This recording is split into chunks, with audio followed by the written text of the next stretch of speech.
Hello everyone, I am Teacher Job and welcome to today's video lecture.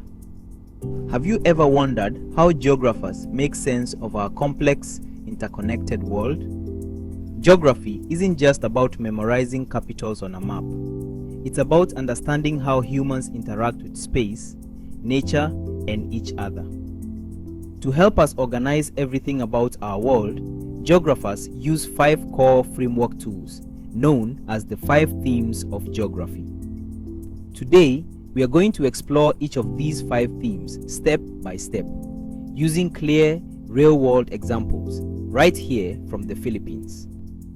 By the end of this lecture, you will have a solid framework for analyzing any location on Earth, and you'll be ready for a fun assignment at the end. Let's dive in. Before we unpack each theme individually, let's look at the big picture. Imagine you are writing a complete profile of a country or city. You'd need to answer 5 fundamental questions. Location. Where is it located? Place. What is it like when you get there? Human-environment interaction. How do people and the environment influence each other? Movement. How do people, goods, and ideas travel into and out of the area? Regions. How can we group this area with neighboring places based on shared traits? Keep these 5 pillars in mind as we go through today's lesson. They form the backbone of all geographical analysis. Our first theme is location, which answers the most basic question in geography. Where are we? Geographers break location down into 2 distinct categories: absolute location and relative location. Absolute location is an exact, unchangeable spot on Earth. Think of it as a specific street address or global coordinates using latitude and longitude. For instance, the absolute location of Manila is 14.5995 degrees north and 120.9842 degrees east. In fact, if you go to Rizal Park, you'll see kilometer 0, the exact point from which all road distances in the Philippines are measured. On the other hand, relative location describes where a place is in relation to other landmarks, bodies of water, or countries.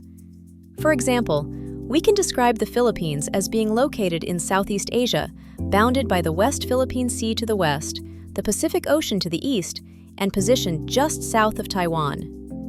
Absolute location gives you exact coordinates, while relative location gives you spatial context. Once you know where a place is, the next theme is place. Theme 2 asks, what is it like there? While location tells us where a dot is on a map, place gives that dot personality and character. Place is divided into physical characteristics and human characteristics. Physical characteristics are natural features created by Mother Nature, like landforms, climate, water bodies, and ecosystems. In the Philippines, think of Mayon volcano with its famous near-perfect cone in Albay, the iconic Chocolate Hills in Bohol, the underground river in Palawan, or our tropical maritime climate with wet and dry seasons. Human characteristics are created by the people who live there. This includes language, religion, architecture, food, and cultural icons. For example, our rich linguistic blend of Tagalog, English, Ilocano, and Cebuano, our vibrant jeepneys on urban roads, historical Bahay na Bato architecture, and our festive community fiestas. Combined, these physical and human traits create the unique identity of any place on Earth. Our third theme is human-environment interaction, often abbreviated as HEI. It examines the relationship between people and their natural surroundings. Humans interact with the environment in 3 main ways. We depend on it. We rely on nature for survival. Coastal communities across the Philippines depend on marine life in Lingayen Gulf and the Sulu Sea for food, fishing, and livelihoods. We modify it. We change the environment to suit our needs. A legendary example is the Banawe rice terraces in Ifugao. Over 2,000 years ago, ancestors carved stone and mud terraces directly into the steep mountain walls to cultivate rice where flat farmland didn't exist. We adapt to it. We adjust our habits and lifestyle to fit the climate. Traditional Bahay Kubo houses are built on stilts with woven bamboo walls and high roofs, designed specifically to withstand monsoon flooding and maximize tropical ventilation. Notice how HEI is always a two-way street. The environment shapes us, and we shape the environment. Theme 4 is movement. Places don't exist in isolation. They are connected through continuous movement. This theme asks, how do people, physical goods, and new ideas travel across space? First, movement of people and goods. This includes physical transportation. In the Philippines, iconic jeepneys move millions of commuters daily. Ro-ro ferries connect our 7,000-plus islands, and overseas Filipino workers, OFWs, travel across the globe for employment. Second, movement of information. How do news and messages spread? Through fiber optic internet networks, satellite communication, cellular towers, and active social media platforms connecting island communities instantaneously. Third, movement of ideas. This is cultural diffusion.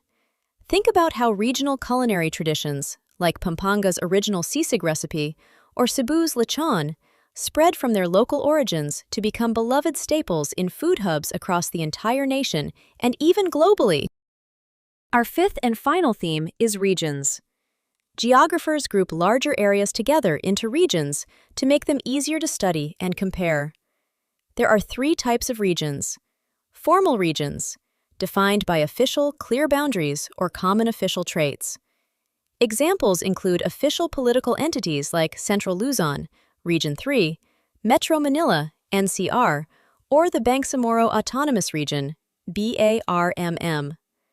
Functional regions, organized around a central node or focal point connected by a functional network. A great example is the Metro Manila Transit System, the LRT and MRT rail lines connecting surrounding suburbs into a single working urban grid. Vernacular or perceptual regions, defined by people's informal perceptions, cultural heritage, and shared identity rather than strict government borders. Examples include Ilocandia, referring to the cultural heartland of the Ilocano people, or the Cordilleras, reflecting highland heritage. Understanding regions helps us see how localized areas fit into larger national or global structures. Now, 5 themes might sound like a lot to remember for your exams, but here is a simple trick geographers use.